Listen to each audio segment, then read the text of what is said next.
या फादर्स डेला मला वेगळा काहीतरी केक बनवायचा होता. यांना मी सांगितलं, पण ते म्हटले नाही माझा फेवरेट तर चीज केकच आहे, तो बनव.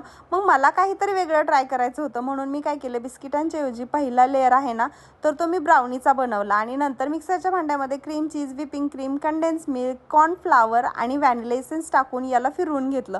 आहे की नाही एकदम सोपं, खरंच खूप सोपं आहे हा केक बनवायला, जर घेतला तुम्ही म्हणजे ट्राय केला तर. आणि नंतर मग सगळं मिश्रण, त्या जी ब्राउनी बनवली होती ना आपण, ब्राउनीचं मिश्रण त्याच्यावरती टाकून याला बेक केला. आता तुम्ही म्हणाल की एवढ्यात तर काही समजत नाही, आणि केक बेक केल्यानंतर पहिल्यांदा असं हलतो त्यावेळेस घाबरायचं नाही, सेट केला की बघा असं छान असा थिक होतो. आणि नंतर मग याच्यावरती मी टाकलं चॉकलेट गनाश. आणि हां, मी तुम्हाला सांगत होते की याच्यात डिटेल रेसिपी तर काही मला तुम्हाला एवढी सांगता येणार नाही. जर तुम्हाला खूप डिटेलमध्ये पाहिजे असेल तर मी खूप सारे व्हिडिओज अपलोड केलेले, तिथे जाऊन तुम्ही पाहू शकता.